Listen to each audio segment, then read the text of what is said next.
আগরতলার শিবনগরে ফ্ল্যাটে থাকা দেহ ব্যবসায়ী লিপ্ত এক নৃত্য শিক্ষিকা মলয়নগর বেসরকারি স্কুল থেকে বহিষ্কৃত হবার পর লিচুবাগান অঞ্চলে আরেকটি বেসরকারি স্কুলে রামনগরের সিপিএম থেকে বহিষ্কৃত এক সিপিএম নেতাকে হাত করে দেহের বিনিময়ে সরকারি দপ্তরের অনুষ্ঠান বাগিয়ে নিচ্ছেন বলে গুরুতর অভিযোগ উঠেছে।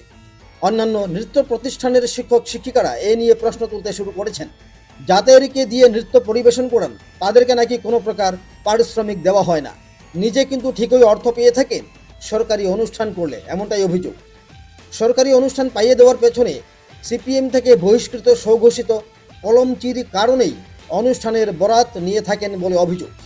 প্রথম স্বামীকে রেখে গণরাজ চৌমুনির বধূ হত্যায় এক অভিযুক্তকে সম্পত্তির লোভে বিয়ে করেন, পরে অভিযুক্তের মা বাবাকে সম্পত্তির জন্য অত্যাচার করেন বলেও খবর।